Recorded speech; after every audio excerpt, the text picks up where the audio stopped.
In May 2019, the mother of 5, Jennifer Dulos, vanished. Soon, information about her contentious divorce, custody battle, and husband's affair came to light, pointing the finger directly at those closest to her.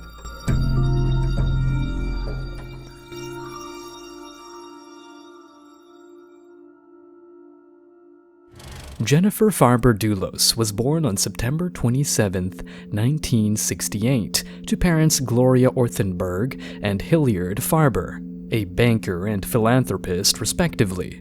She and her older sister, Melissa Irene Farber, grew up in New York City.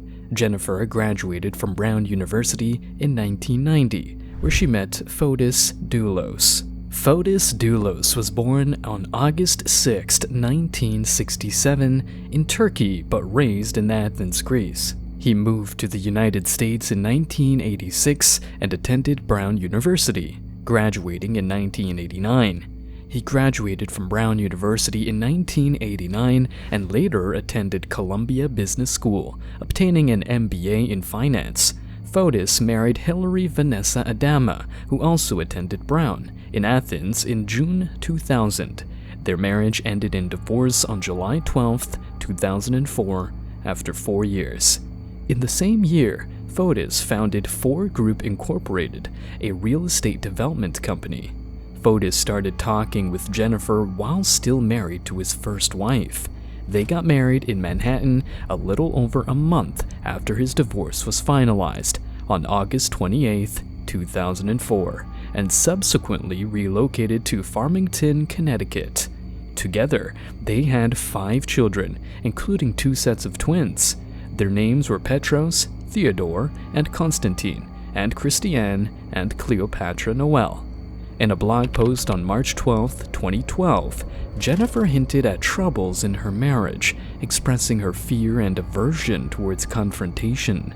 As their marriage gradually deteriorated, with Jennifer claiming that Fotis was leading an increasingly independent life, she filed for divorce on June 20, 2017, at the Superior Court in Stamford.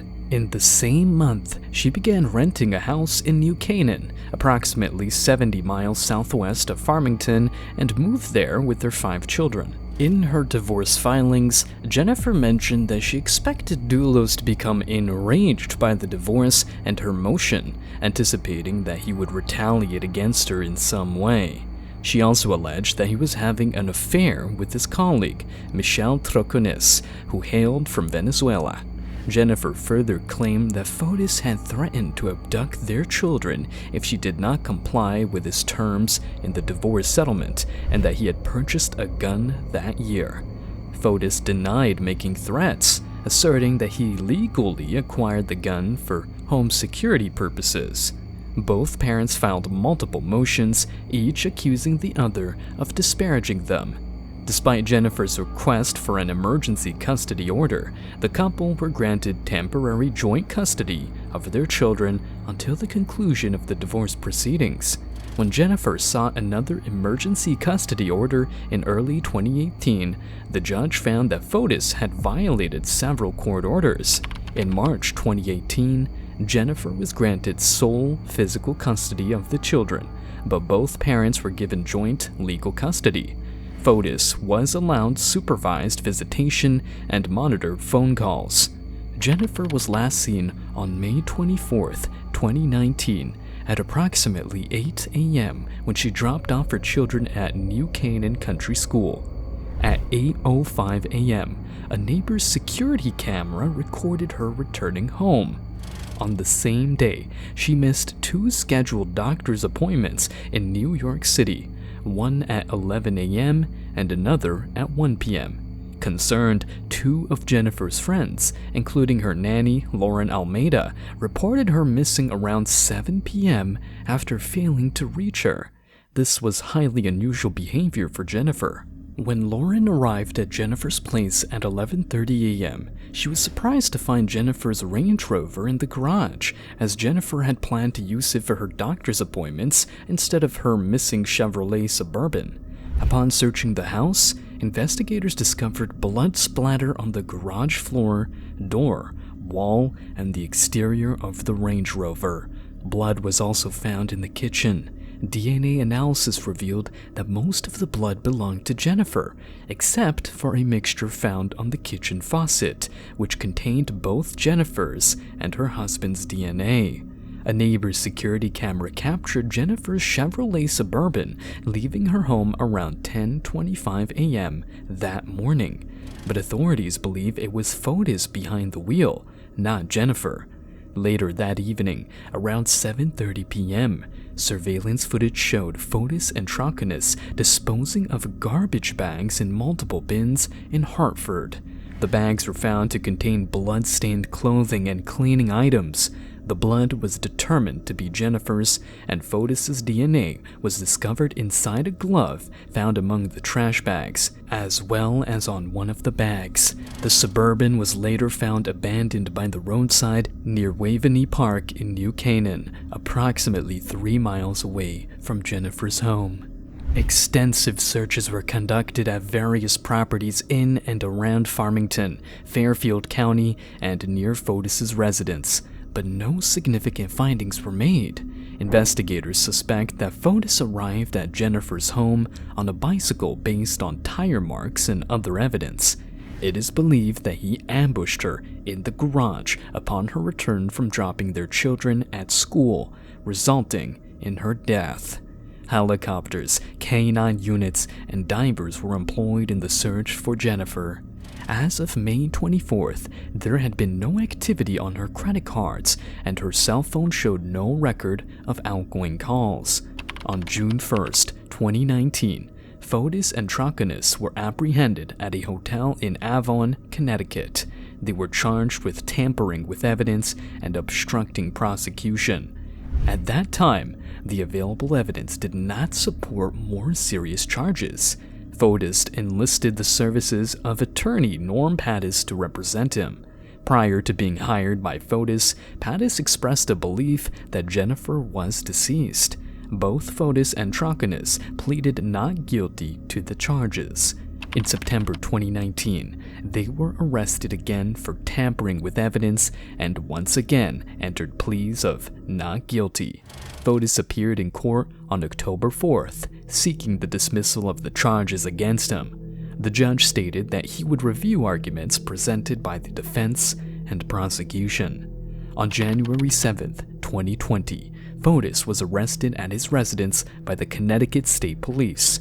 He faced charges of capital murder, and kidnapping in connection with Jennifer's disappearance. Michelle Troconis was also arrested and charged with conspiracy to commit murder. Another individual named Kent Douglas Mawini, described as Fotis' friend and former attorney, was detained on the same day and charged with conspiracy to commit murder. Despite these arrests, Jennifer's body was still not found. Mawini had experienced marital problems and was accused of spousal rape by his wife. She expressed concerns to the South Windsor police that she feared Fotis and Mawini were collaborating to harm her. Following Jennifer's disappearance, authorities discovered a shallow grave at a secluded property owned by Mawini. The grave contained 2 bags of lime and a blue tarp. In August 2019, the grave was found by authorities and a sniffer dog, but no body was discovered and the mentioned items had been removed. On January 8th, Fotis' bail was set at $6 million. He was released the following day and was scheduled to appear in court again on February 28th, 2020. In a statement issued in May 2020, Troconis acknowledged that it was a mistake to have placed trust in Fotis. However, she maintained that she did not know what had happened to Jennifer or where she was located. Troconis, who was out on bail, was set to appear in court on August 6, 2020, to face the charges against her.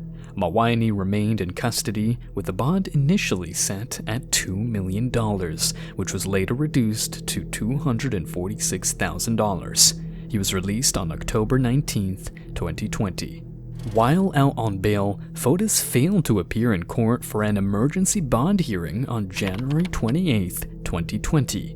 Police found him in an unresponsive state at his home in Farmington, having used carbon monoxide poisoning by connecting a vacuum cleaner hose from the exhaust pipe of his SUV to the interior of the car, which was parked in his garage.